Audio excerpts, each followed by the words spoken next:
Hi guys, thanks for checking out my channel. My name is Peggy and I am growing a cut flower garden on my allotment in Kanagawa Prefecture, Japan, which is just south of Tokyo in USDA Zone 9B. Okay, so today I am going to be sowing my aster seeds. Now, I tried to grow some aster last year. I tried to grow this one. Beautiful apple blossom, I think. King size apple blossom aster. And it didn't work. It was a disaster. Because I seeded it, a few of them germinated. In fact, germinated quite well. And then I put it out in the garden, but my problem was I didn't do the right spacing for it.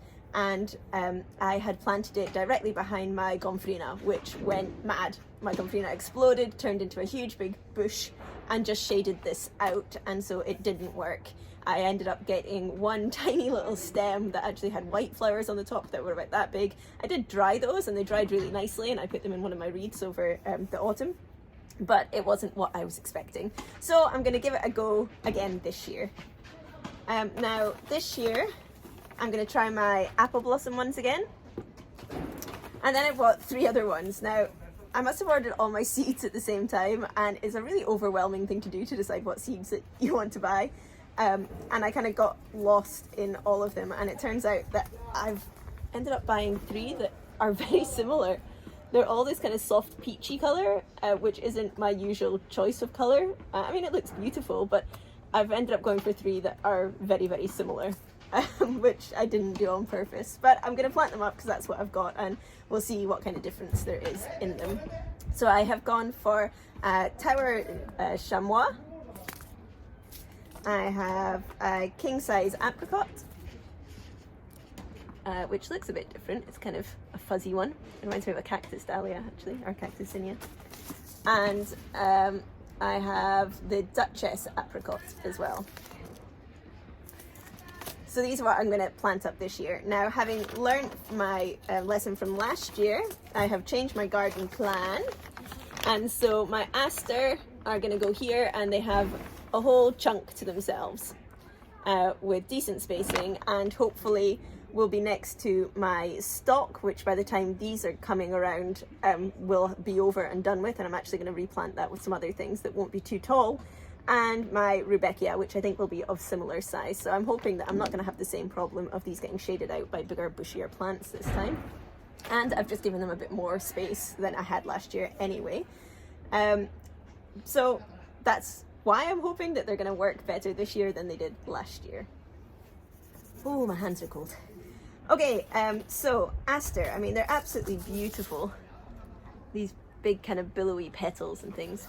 But they are a really, really slow burn, guys. If you plant these, they can take up to 120 days to get to your first bloom.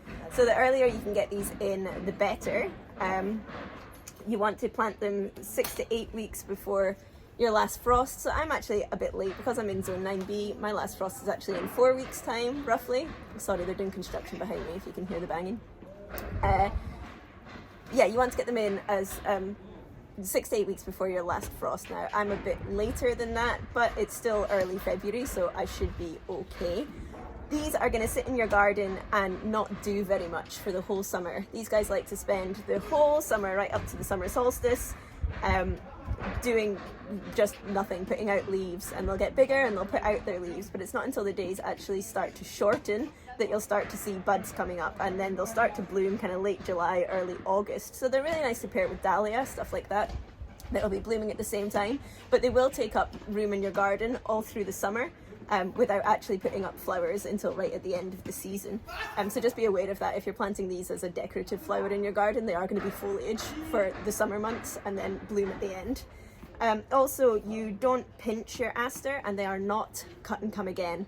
So you usually get one big main stalk with the nicest flowers on it, and then you get kind of side branches coming out. Now, the earlier you get these planted, the more time they have to in their vegetative growth time, and so they'll put out more branches. If you plant them later on, you're going to end up with shorter stems because they'll just try to go to seed as soon as the days start getting shorter. So they'll put the flowers out on whatever stem length they have. So yeah, these are going to come up main stem, branching stems, but once you cut it, that's it done. So you can cut your main stem and your side branches separately, but that's all you're going to get off of that flower. And like I say, not until about August time probably. So I have got on my plan that I want to plant, I have 4 different types of aster, and I'm going to plant 2 rows of each type with 4 plants to a row. But I don't want them all to be coming up at the same time. Like I say, they're not cut and come again. So if I want to be using these over a couple of weeks, I am going to have to try and succession plant. So what I'm going to do right now is I have my seed tray here made up with pre-moistened soil, which I've actually made possibly a tiny bit too wet. I might wait for that to dry out a little.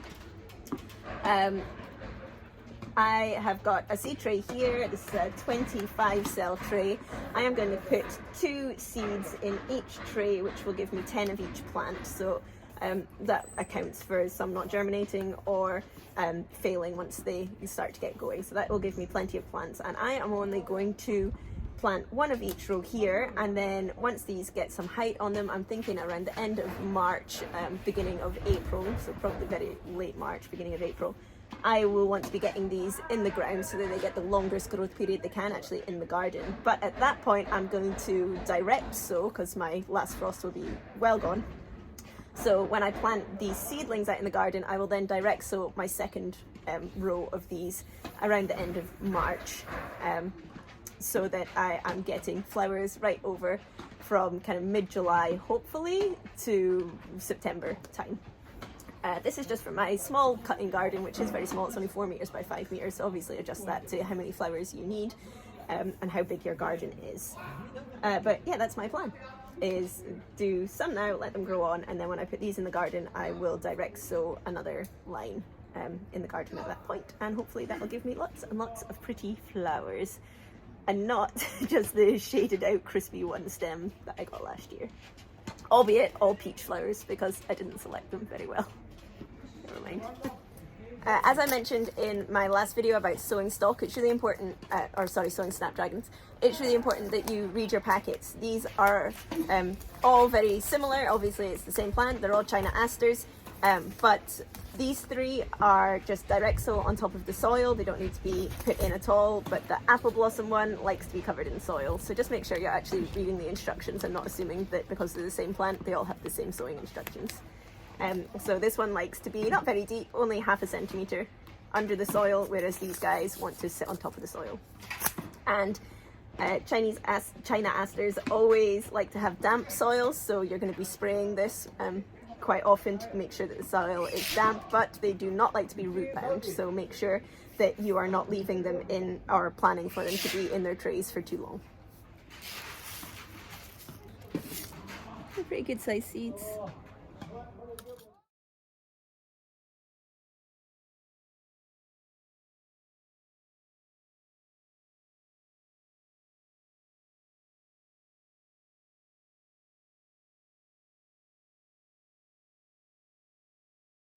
Duchess apricot. This kind.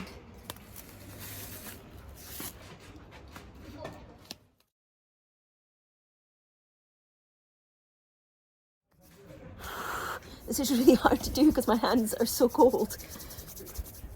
It's really hard to work with the teeny tiny seeds. Oh, what I'd do for a greenhouse.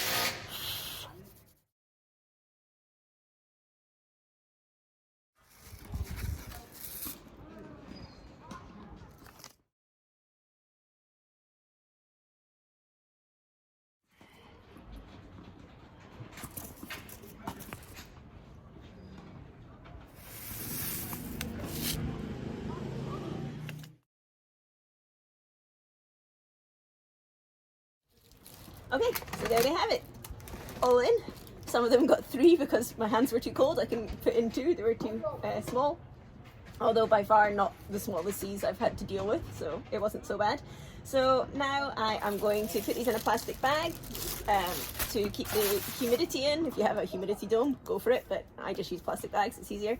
And then I am going to pop them on my living room windowsill because I do not have a greenhouse or anywhere really that I can keep them other than there.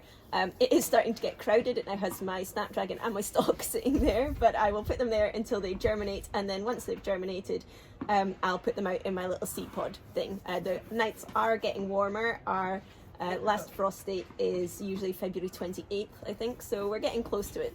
So these guys will take about 2 weeks, 10 to 14 days to germinate. I'll let them get a little bit of height on them, then I'll take the bag off because you don't want them to get moldy or get too damp in there, and put them in my seed pod. And that's it. Hopefully I will get lots and lots of China Asters in my garden this year. Hopefully.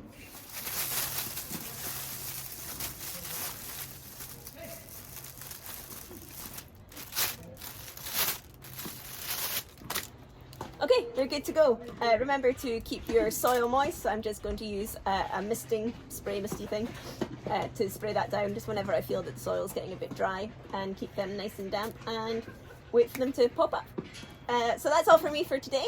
If you like this and want to see what happens with these and how the garden goes this season, then remember to hit the subscribe button below, and I will see you guys next week. Bye!